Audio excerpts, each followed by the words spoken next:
Hello, everybody, and welcome back to another episode of the Fix My Fees podcast, where merchant services is so boring. I bring on interesting people and have a conversation with them about their business so they can drop some knowledge on you and maybe you can learn something. I am your host, Titus Washington, and I have a fun one for this one today. I ran into this person just kind of accidentally, and I thought what he was doing was really, really cool because he's like an innovator, right? He's kind of creating a space where he's transforming the pet wellness industry. So he's the CEO and founder of Scenthound, which is a fast-growing subscription-based franchise that shifted dog care away from like the traditional cosmetic grooming to focus on more essential preventative health for every breed. But on top of that, what I find is really cool is he's also a seasoned business coach.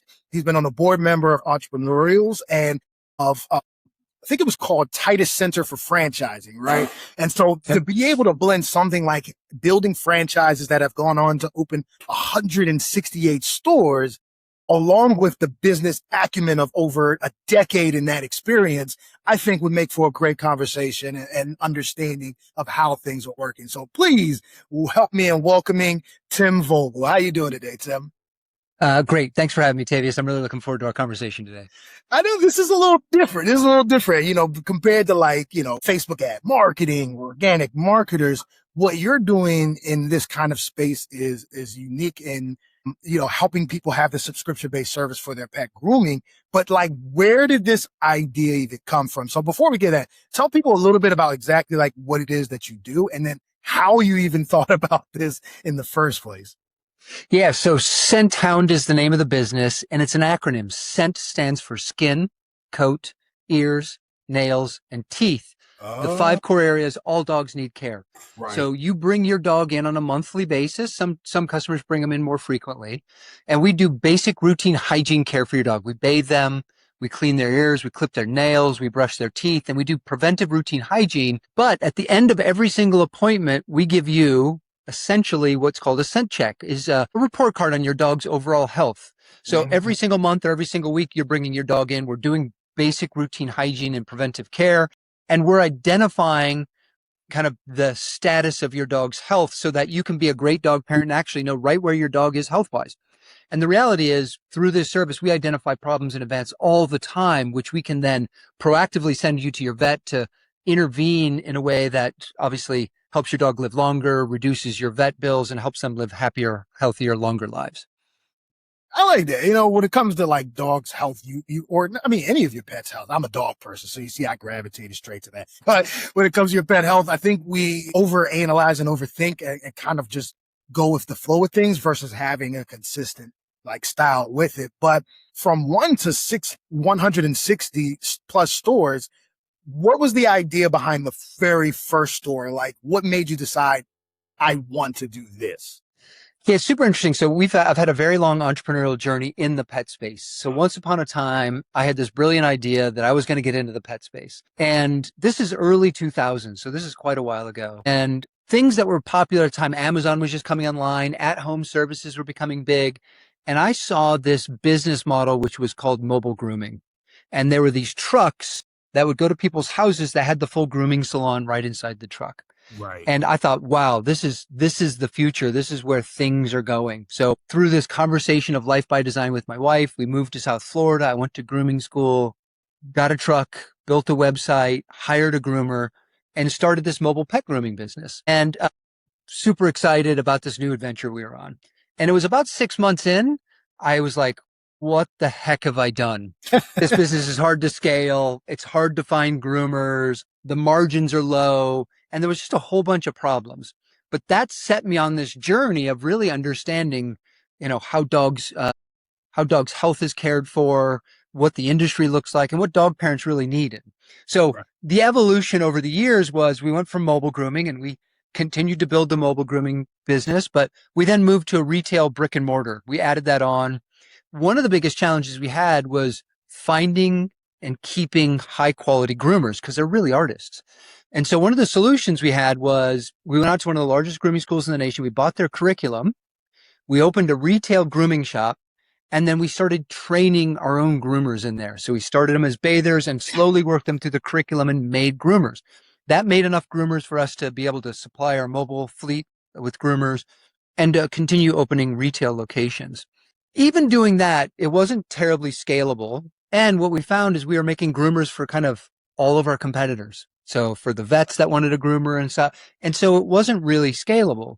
Right. And then there was a moment. So there was a moment in history. I was taking my dog for a walk in my neighborhood, and a new neighbor had just moved into the neighborhood, and he was out walking his dog. And so I introduced myself. He asked me what I did. I told him I owned a grooming business, and he says, "That's great. I'd use you, but my dog doesn't need grooming." And I looked at his dog, and he had a Labrador retriever, and his Labrador's knuckles were disfigured because he hadn't clipped his dog's nails, and I could smell his dog's ear infection.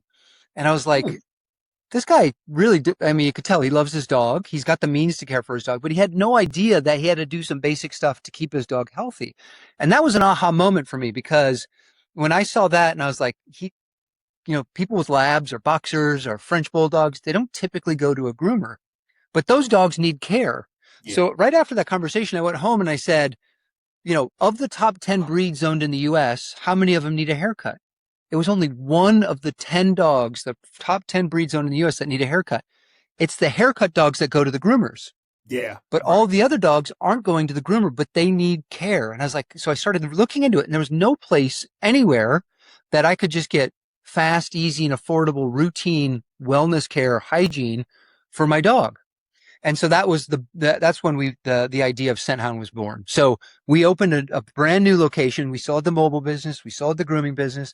But we opened this brand new location that just focused on routine hygiene and wellness. And we called it Scenthound.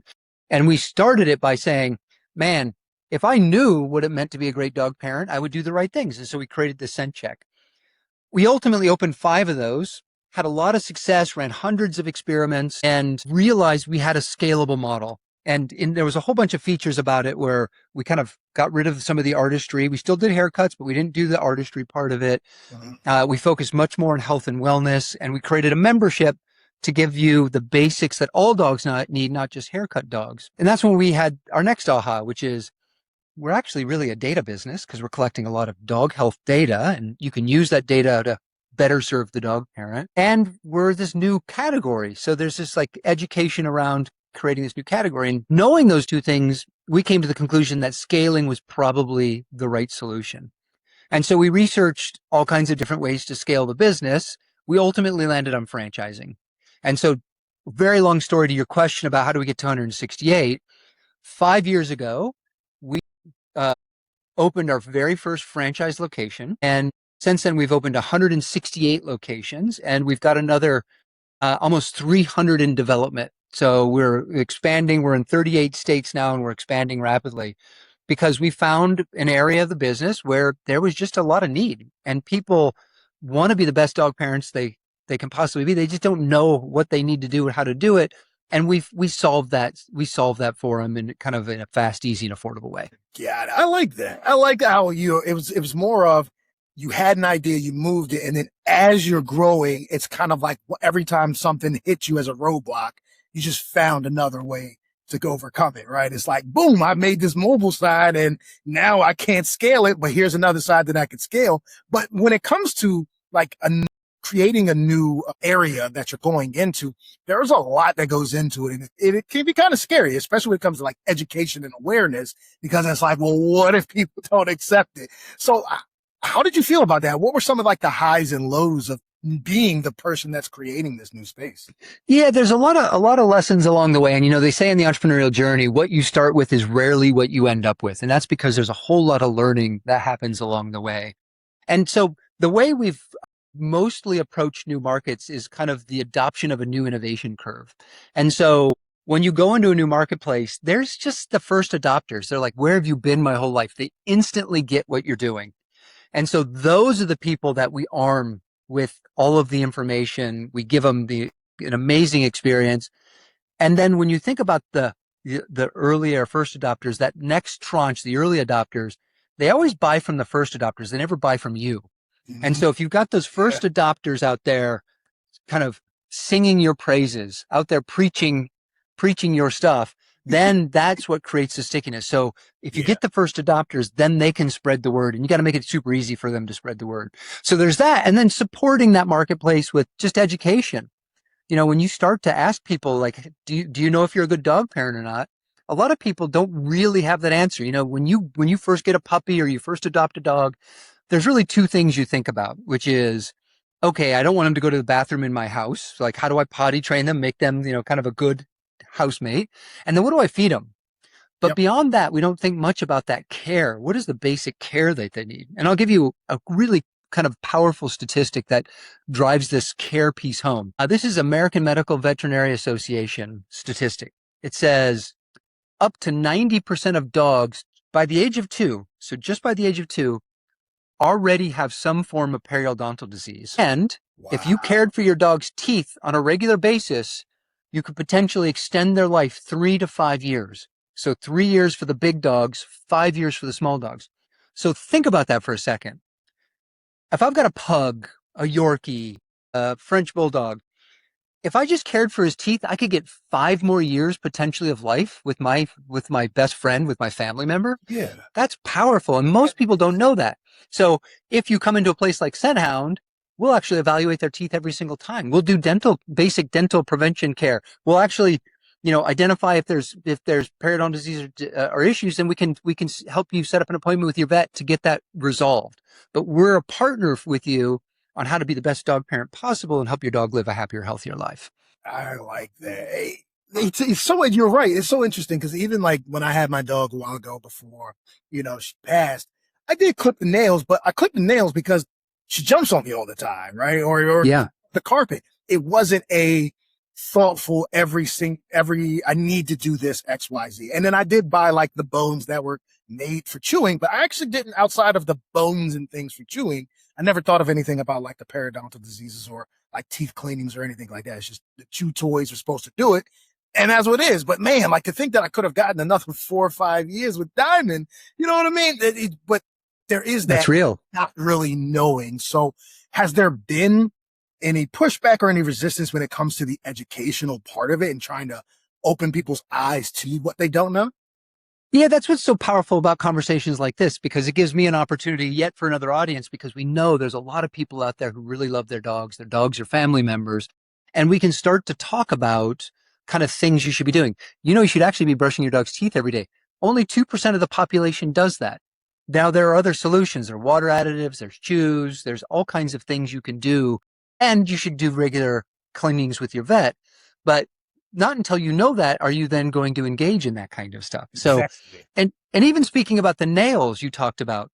So I think the best way to educate is to talk about kind of, the evolution of wolves into dogs. So dogs are the descendants of wolves, and wolves were in equilibrium with their environment, right? And so when you think about a wolf's nails, a wolf would migrate up to 50 miles in a day. And he'd use those nails as like cleats. So that 50 miles, those nails would grow at a pace to combat the wear and tear of all that travel. Well, now we selectively breed them into a French bulldog, and they're on the carpet and they're not wearing those nails down, Right. but they keep growing at the pace of a migrating wolf because we haven't changed that genetic makeup of them. So now we're responsible for keeping them clipped. Otherwise, they disfigure the knuckles, which then throws off the whole skeletal structure, which then causes really major arthritis problems and skeletal problems later in life. But people don't know that. And if it's a big dog, it disfigures the knuckles, like we talked about with Yes. the lab and stuff. So, what a wonderful opportunity for me to kind of get that message out to people about, some of that stuff that you like. I don't want my dog scratching me, but man, I really don't want my dog to have all this arthritic pain or this skeletal structure problem or these ear infections or this periodontal disease. Like, man, that just some really basic things done on a regular basis could reduce or remove all of those issues. Right. I definitely like that and understand that. What do you feel is like the thing that people miss the most? Like I'm now learning about even what you're saying in real time as we're talking, but as dog owners, cat owners, as pet owners, what do we miss the most or don't understand the most when it comes to pet care or regular maintenance? Yeah, so I think it's kind of different for everybody, but I think it's just the basic knowing. Because I think if you knew these things, Yeah. you obviously take action on it. We've really gone from the backyard to the pillow with our dogs. So they used to be guard dogs. They used to herd the sheep or pick up the duck out of the middle of the lake or kill the rats. Now they're companions. And I fundamentally believe the number one function of dogs in our society today is to help us manage our anxiety. So, we had the pet business through the Great Recession. We had the pet business through COVID, and there was an explosion in dog ownership in both of those times. And I Mm. believe it was because people had higher levels of anxiety and they were bringing dogs into their lives to help them deal with anxiety. And, it's even proven now, you know, if you have a dog in your life, on average, you have lower blood pressure. If you have a dog in your life, on average, you live longer. There was a really cool Harvard study done about 2, 3 years ago that said if after open heart surgery, you come home to a dog, you recover 33% faster than if you don't come home to a dog. So the endorphins, the feel good, the reduction of anxiety that a dog, and this is pets in general, but we specifically focus on dogs, that dogs contribute to you is significant. So when we actually think about what people miss the most is what is a dog really doing for you? And so our mission is to enrich the connection between people and their dogs. And what that really means is if I could get you, Tavius, to be more empathetically connected to your dog, you're going to receive more health benefits from your dog. You're going to live longer. And the consequence of me getting you more emotionally or empathetically connected to your dog is your dog's going to live longer because you're going to care for your dog in a better way. And so it's That's this wild. symbiotic relationship, which is our mission is actually to make the world slightly better one dog at a time, but it's to actually help the people live happier, healthier lives. And we're using the side door of your dog to do that. And the consequence is these dogs live happier, healthier lives because we all of us dog owners and pet owners out there in general know the benefits these dogs bring to us, right? We know that they make us happier. They know that they bring peace into our lives. They make us a little bit more human. And that's because of 10,000 years of coevolution. This symbiotic relationship between humans and wolves has just been is a powerful thing. That's crazy. It's really unique to think that, listen, I'm going to help extend the lives of people without touching the people, right? I'm not giving them health. I'm not giving them supplements, but like you said, by extending the dog's life, it helps with anxiety, like you said, with blood pressure. And I can tell that because you have to walk your dog. And when you walk your dog, It gets you out. You meet people, now, right? all kinds of stuff. You're more caring, you're more empathetic. If you're doing more than just the walk, right? Because you're caring about them. Man, like I never thought of it in the other inverse. When we were talking, I kept thinking about how great it is you're doing this for the dog. Never once did I think about how great of a benefit it is to the person who owns the dog too. Yeah. And we don't need to tell them about it. We just need to help them connect with their dog and think about their dog's health, skin, coat, ears, nails, and teeth. Like, oh, what should I be doing for my dog? All of a sudden, I'm paying greater attention to my dog. We've got 5 core values. Our first core value is dog first. How do we get you to think about something other than yourself? How do we need to get you out of your head? How do I get to care and love for something, right? These are all part of the benefits we get from having this creature in our lives. And it's such a positive relationship we have with dogs. Right. And so in that you created a subscription model, right? And so that's so different too. Why a subscription model? Were you worried that Great question. would work? But or did you feel like it would work out the gate? But what made you decide to go with that kind of model? Yeah. So we started really looking at the value of what we were providing. When we evaluate kind of what care dogs need, you look at the vet recommendations. Vet recommends you clip your dog's nails at a minimum of every 2 to 4 weeks based on that growth pattern. Right. Vet recommends you clean your dog's ears at a minimum of every 2 to 4 weeks because of the potential for ear infections, teeth brushing, stuff like that. So the minimum is once a month. So we set it up as a membership to just make it easy for you as a dog parent. So once a month is the minimum. We have an unlimited program where we live in Florida near the beach. We have a lot of unlimited members because they take the dog to the beach. And, if you're in Colorado, you might be hiking with your dog. So unlimited's great for those customers also, but a minimum of once a month. So we just wanted to align it with what's right for the dog. Now, if you think of grooming, which we don't call ourselves grooming, but if you think of grooming, the hair growth cycles every 6 to 8 weeks. And so that's typically the grooming cadence. but that's not the wellness cadence. So that's part of this new category creation is like, we're not groomers. Right. Groomers, wonderful, wonderful community, wonderful service, but by and large, it serves about the haircut. We're really about the health and wellness of dog. And so that cadence is at a minimum once a month. Got it. But you have different tiers so people can go with once a month, or if they feel like they need to do it more often? Yeah. So we've got once a month. It's just a basic fee once a month. And then you can add on things like, the shedding treatment or a skin treatment or an unlimited program. And the unlimited program, you can come every single day for one flat price. And so those are typically people that, are working on specifically something to get their dog's nails back in line, or their dogs, sleep in bed with them and they go outside with them a lot and they want to keep them clean so that they can be on their furniture and stuff at home. I like that. It's something for everyone. So yep.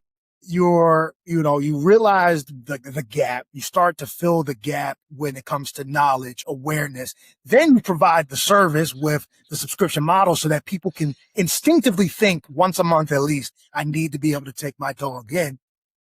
Were you worried about the franchise side and kind of expanding it to other people where you can't be in every location as you're growing? Yeah. So, I think when we think about franchising, we think about the model. You've got to make the model simple enough to execute well. Right. How do you take and really create what I would call an average operator and help them create a great business? You don't have to be a great operator to have a great business. You can be an average operator and still have a great business. And that really comes through processes, systems, and the support that we put in place. So we spend a lot of time building a really robust infrastructure and technology and training and support network so that our franchisees get everything they need to be successful right out of the gate. And now with, tens of thousands, hundreds of thousands of dogs coming through every single month, we understand customer behavior. We understand what works on marketing. We understand every aspect of the business. We're there to hold your hand through the entire process, from signing the franchise agreement to signing your lease, to building your center, to hiring your people, to doing your launch marketing, to making sure you get to the right level of members, that you're providing the right level of service. Wow. And that you're really delivering the right level of P&L that's appropriate for you and what you're trying to achieve in your life.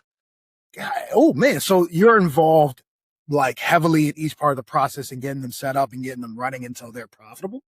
We manage we are side by side with you in every single step. So we've got a full-time person for real estate, and we've got robust data and some of the most advanced software out there to say, here's the space you should have, here's the rate you should be paying, and we help you negotiate your lease.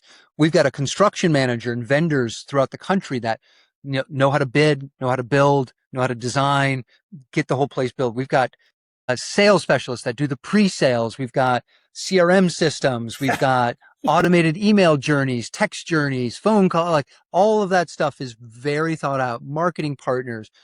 We've got every piece of that journey all the way down to your franchise business coach that meets with you in the beginning, weekly, biweekly, monthly, as you get older, more mature. And we've got a trajectory that we know you should be on by month, by year. And so multi-unit support, all this other stuff. So we've got a really robust system.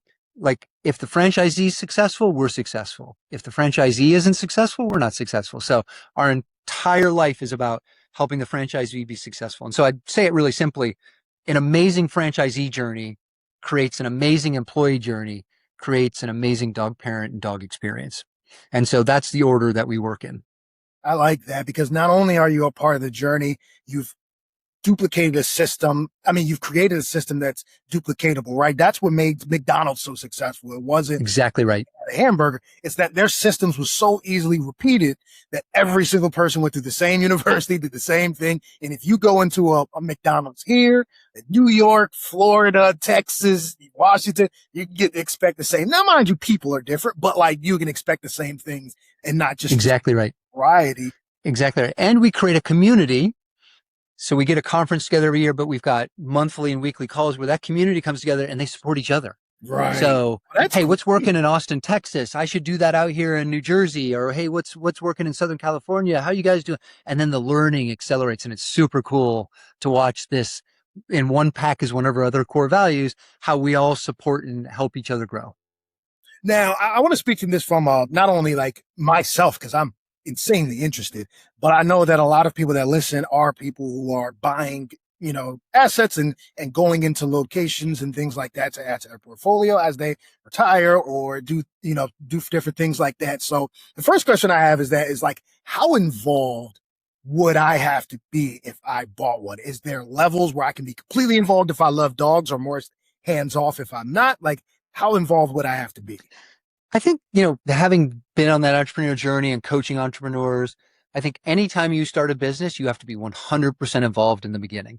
Right. So you've got to learn everything. Like I never was a groomer, but I went to grooming school to understand it, because I knew in order to manage groomers, I had to actually understand what their life was like and what I had to be able to walk in their shoes also. And so any new franchisee, we want them to be fully engaged and involved in their business in the beginning. With that being said, we're a multi-unit brand, which means average our franchisees own 3 of these. Right. So at some point, you're heavily involved in that first business. You get a manager in there, you get that thing working, then you back up and you work on your second one. And then you get enough of them, you get an area manager. So involvement heavy in the beginning, really understanding it, and then you can back away. If you're just like, I'm going to invest in this and not spend a day in it, we actually don't want you. We need someone that's going to understand that business and be involved, because this is a very important relationship, and we need someone who's engaged. And you see it. The engaged franchisees win, the unengaged ones struggle. And so I think being engaged is super important in any franchise system. I like how you mentioned that. So you already know, not necessarily know, but you're already ready for if people want to get the second one, and you help them with how to be able to leverage and manage a second and a third location as they're expanding. 100%. One of the really beautiful things is that our unit economics, meaning the cost to build one of our centers, is low compared to most businesses. Right. So you can actually de-risk your investment by doing one at a time and growing and investing as you're growing, versus like you go out and buy a business and you might put down 5 million on a business. Well, wouldn't it be much better if you could do $500,000 or less to open one, make sure it works, make sure it's going, and then another $500,000, then another $500,000, versus laying out all 5 million and crossing your fingers and hoping it helps and it works. Right. And so this is a much more measured and de-risked approach to business from my perspective. Right. And I know that this wildly is going to vary with how involved someone is, but let's say they're heavily involved. How long do you feel like the average person would take to get there to their second location or third? It's typically 18 months. So, pre-sales are really important. You got to ramp to break even, then you've got to ramp to profitability. At 18 months, you should be totally set and ready to open your second location. Yeah. And see, I'm asking these questions because it's just crazy. Like, you already know, right? You already have, like, you really are data driven. Does that come from just, I bumped my head against the wall? Or is that like a part of the business background that you have already inside? It's part of the business background. And I think when you're taking people's money, their life savings, oftentimes, you need to know what you're doing, because you don't want to play around with that. So you have to de-risk that entire journey. The reason people buy into this is to skip the 20 years of learning that we have, because we've already done it. Right. So that's the value of it, and that we're here to help you. So as long as you're engaged, your potential for success is super high. If you're not, then that's where the risk is, because we've thought all the other things through for you. Got it. Okay. So I don't want to get into too many like nooks and crannies of the details. Yeah. Let's say I'm like, Tim, I love this idea. I got an investor back. We want to do this. Like, what's the first step in, like, if I say I raise my hand? Is it like, you got to make sure I'm a good person, or like, what's like the first step, and how do we move to I have a business now? So we have a recruitment process, and we've got kind of a whole division is kind of the franchise development stage. And so it starts with just a connection, and we get to know you, you get to know us. We tell you a little bit about the opportunity, and there's a 16-step process you go through where you learn every aspect of the business. You understand every aspect of the risks, the investments, there's also something called an FDD, which is a franchise disclosure document, which tells you everything about expenses. We actually print all of our financials. So you have audited financials on the business and all of our franchisees. So you can see how they're performing, top performers, low performers. So you get a full review of the business. If you're like, this is something I want to do, you come out for what's called a meet the pack, or a discovery day. You fly out to our corporate headquarters, and you go to dinners personally with me and some of my executive leadership team. And we just have a casual get to know each other, ask any question you want. And then the next day you tour one of our centers and then you meet every department head and they talk about learning and development, real estate, construction, training, marketing. And you go through every part of the model in person with a bunch of other potential candidates to make sure this is the right opportunity. And the way I think about it is market model team. So we want you to be very clear that the market exists, that there's customers where you want to be that want to pay for this service, and we validate that. Does the model work? Can you execute this model? Do you feel good about the model, or are all the pieces in place? And then the last part is, which is why you fly out. We want to make sure we're a good fit. So you get to meet all of us and we meet you. So we do a happy hour at the end of that discovery day where we have a beer together and we just get to know each other. And like, you have to ask the question, like, when shit goes sideways or something's not going right, are these the people I want to that I want having my back? And we evaluate you, and we decline candidates also where, is this the kind of person that we think is going to be successful within our system? And if that's a yes to both of those, then we move forward and we become partners.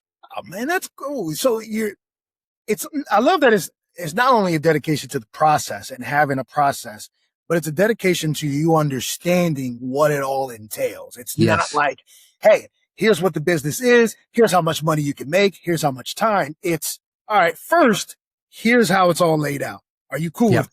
Cool. Fly in. Are you okay with it? All right. Now let's talk about the details. Are you okay with that? Now that you've gone through everything, are we okay with it? Right. And it's really detailed out before. It's a 10-year partnership, so you can't get it wrong. Right. And so when you sign a franchise agreement, you're locked in for 10 years. So you're going to build this business. Now you're not locked in, but you're in an agreement. You can sell your business. It's your business. You can do whatever you want with it, but it's an agreement between us that you're going to build these Scenthounds and we're going to support you in doing it. So it's a true partnership. Yeah. And so we don't call it a sales process because it isn't. It's really a recruitment process. We're recruiting the very best partners for our business. The reason we are opening kind of one a week and we have 168 of these already and 300 more in development is because we're very authentic about what it is and what it isn't. We're very transparent about it. And I think we attract people that are like us, that have the same value system as us and think in the same way. And that then creates great validation. So once people buy in, part of the process is you get on a phone call and we exit the scene where you talk to our franchisees about the good, the bad, and the ugly. And so you want to see like, okay, what they sold us, was it real? How has your experience been? That's validation. And if you don't validate well, if your franchisees aren't saying good things about you, you shouldn't do it. Right. And so our job is very hard in making sure that our franchisees are happy with all the support they're getting and they're happy with the business, because we won't sell any more franchises. We won't recruit any more franchisees if they're saying bad things about us. So you know what? Let's have that quick conversation. If someone is interested, let's just talk about like one or two things they should be aware of when it comes to like the negatives or the hardships that come with opening up a franchise. Can we talk about a couple of those? Yeah, absolutely. I think one of the skills that you really need is the ability to work with entry-level employees. And so a lot of people come there, I call them corporate refugees. They've been into high power management jobs or C-suite jobs. They're tired of the rat race. They want to own something for themselves. And then they come into this environment and it's us or any other franchise. And all of a sudden they're dealing with the minimum wage employee and they're trying to inspire them. They're trying to educate them. That's one of the bigger challenges. And that's one of the risks is, I remember one of our very first franchisees was a high powered CFO for a multinational company. And he started his conversations by, let's sit down and go through the P&L. And so there was some coaching and learning there about, well, no, you really got to connect with them person to person. Right. Meet them where they're at and then help bring them along. And once that shift happened, then there was a really powerful build of that business and help those employees go on that career path to ultimately run one of your centers for you. But that's one of those pitfalls that people just have to have their eyes wide open, is that, look, this is the audience and you're going to help develop these individuals into leaders, into business owners, into managers. But that's a pitfall. And if you don't want to do that, if that's not the right place for you, you just want to make sure you have your eyes wide open. And we've had people go like, nah, not for me. I'm not going to do that. And we're like, that's great. That's what this process is supposed to identify. Eliminate to make sure that we have the before right you're fit. in it and go, I hate this. Yeah, my life is terrible. Like, and if you don't do well with the employees, then you end up in this turnover cycle where you're just hiring someone to get a warm body in there, and then you're in hell. But if you develop, care about, hire right, all of a sudden you've got this high performing team and you're like, this is awesome. Right. So it goes either way, depending on how you engage in that business. I like that. Let's the inverse side now. Let's talk about some of the things that like, tell me some of the stories of people on how much they've enjoyed it or some of the great things that have come from them opening up a location and getting to the second or third. I remember I was in my Huntington Beach location in California. I don't know, it was a little while ago. And I was meeting with the franchisees. I went to lunch with them. I was out there for another trip, so I went out to lunch with them, just connecting with them. I said, I'd love to see your center. They brought me into their center. We call them centers, Center. They brought me into their center, and in their break room, they had a picture of every one of their members' dogs. Oh, And I remember standing in the lobby and a dog walked in and they all knew his name. They're like, I don't remember the name. It was like some Fido's here. Like, and that was the thing they loved. What a great place to be when you're working with happy, healthy dogs, which are coming to you every month, if not every week. You got a relationship with all your members. Like, these people, these dogs, you love these dogs. And so that's a real benefit of like, if I'm trying to hire you to work at a fast food chain or something, I think you're probably going to be a little less inspired if I'm trying to hire you to work with dogs every day if you love dogs. And so that's a real benefit is you get to attract a person that's really mission driven and aligned with what we're trying to do is help people and dogs live happier, healthier lives. I think that's just an absolute special part of our business. And you see people like at our conference, when you go to locations, they genuinely love their members and they genuinely love the dogs that come in their centers. And that's just an absolute additive benefit of this kind of business. yeah. I like that because you get to, even though you already have a system, a process, you still get to make it your own in the way that you love. 100%. It's your business. Yeah. Right. 100%. And the fact that, like you said, with that particular one, they get the entire culture of the employees involved in it. They know the dogs, which means they know the dog owners, which means the owners feel welcome. And if they feel welcome, they're going to come back. And when they come back, they're going to trust your advice when it comes to the things, which fosters more of that getting the connection with their dog because they're bringing them in, which leads along. I like it, man. It's like the more I'm talking about it, the more everything makes sense in the flow. So it's a symbiotic relationship and it's this virtuous cycle that happens. And as you're progressing employees and promoting them to trimmer, assistant manager, manager, what actually happens is you have too many trained people. And now you've got to open up your next location to give them opportunities to grow. And then you got two locations creating these really great people. And then one of them's got to get promoted to area manager. One's gets assistant manager gets manager. And now you create all of these opportunities for them to create abundance for themselves. Yeah. And it's this self-fulfilling prophecy where all of a sudden the community embraces you more people hear about you, the business grows. And we've been open 5 years. We've been franchising 5 years now. We have a franchisee just opened his 9th location. Nice. I mean, talk about momentum, right? You must be loving what you're doing then. Yeah. And I could see how, like, especially if you hire correctly, someone who loves dogs and is thinking about it from your aspect of the caring about the health and wellness of the dog so that they can live longer, healthier lives. You can get them to rally behind that vision and grow versus, like you said, somebody in a fast food restaurant is just like, I'm here to get a paycheck. But someone else could be there for a paycheck, but actually care about every dog that comes in and their experience. That's right. Now they're learning how to handle the aggressive dogs versus the easier ones. And when they can get a handle on that, now pet owners are bragging like, man, nobody else can take care of my dog but you, right? Now it's that loyalty that's coming in. I can't go to anyone else but Jenny, so to speak, right? I need Jenny to clip my nails. And now I come in. This is trust. Yeah. Because you've built trust and that's the most important thing. Yeah, I really like that. So I want to kind of like wrap this up. If there is somebody, thinking about it or listening to this, it's an amazing idea. What would you say to them, like, as a way? What should they know? What should they be aware of? Or what do you wish they would know coming into reaching out to you? Well, if you have a center near you and you've got a dog, come check it out. That's the first thing. Just go see what that experience is like, because there's nothing like feeling it, seeing it, and touching it. So if you've got a center near you or if you have an opportunity to visit one, go visit it. Otherwise, check out our website, scenthound.com, and you can kind of see what the services, what our branding, what our positioning looks like. And if that's something that's interesting to you, Scenthoundfranchising.com talks about kind of that process of evaluating partnering with us. I think those are 3 great places to start. Got it. Okay, cool. So if somebody wants to get more information, reach out to you, start the process so that they can, like you said, there's a few places where they can eliminate themselves or you eliminate them before investing. Yeah. You're saying that website is the best, or what's the best way they can reach out to you? Yeah. So going through those websites, that then, if you're ready, get in touch with us, and then we will bring you through a process that will help shake out if we're a good fit or not. And we will be very authentic and very honest about that. And we'll help you make the best decision possible. Awesome, man. I love this, man. I'm so engaged now. I'm like, man, can I do this? Do I like this? I mean, I love it.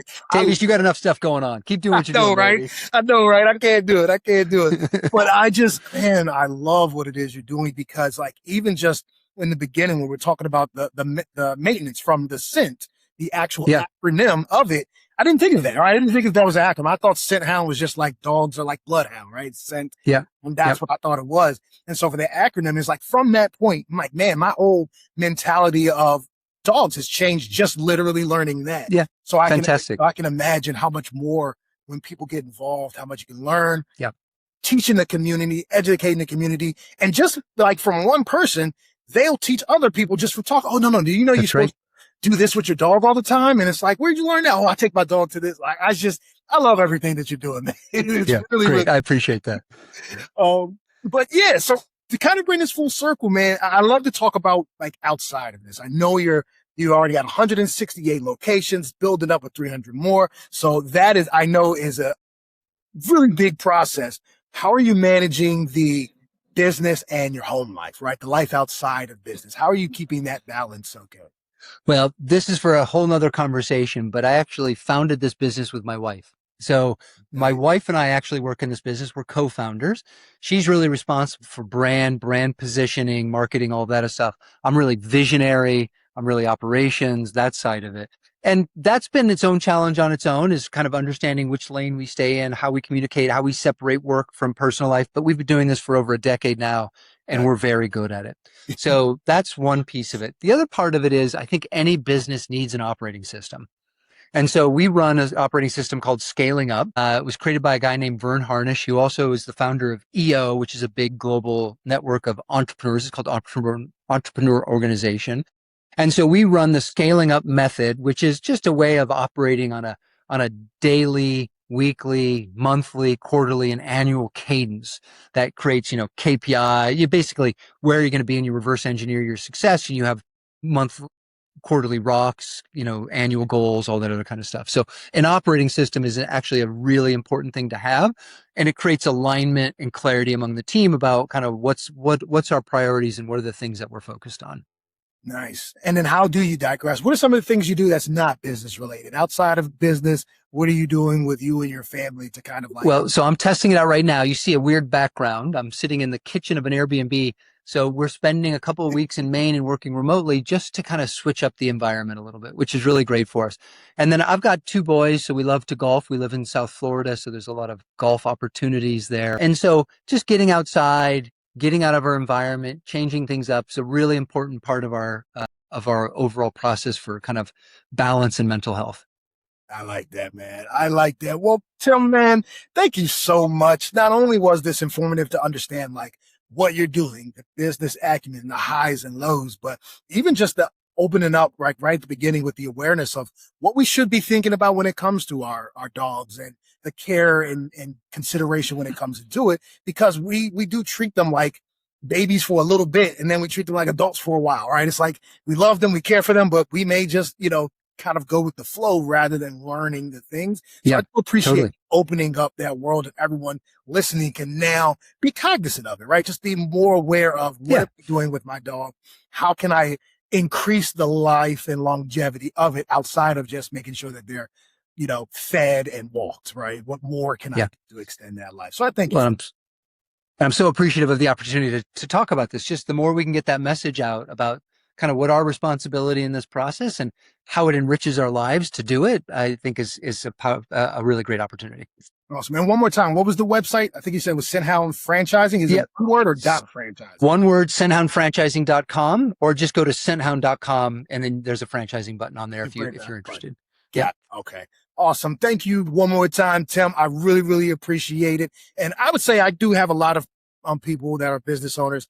If you are thinking about it, or if you have other people who may be really, really into dogs and they're thinking about it, I say just have that conversation and reach out. As you see and as you've heard, it's not something where you're going to dive in, put your money in and hope for the best. There's literally a cadence and a flow to, I think, more so wean out the wrong ones than it is to pick the right ones. It's like, I need to remove whoever for any reason, whether it's not a good fit personality wise, whether it's not good fit for you as a person wise. Like, I love that there's always these spaces. So reach out, have the conversation. You'll see everything before you disqualify yourself. 100%. By you. So I think that's awesome. So thank you so much again, Tim. And if you guys like this, reach out, like and subscribe. And if you have an amazing, different business like Tim, like you said, this is something he created and having a conversation about, please reach out to me too at Tavius@fixmyfeesteam.com so that we can have you on the podcast so you can spread awareness of your word too.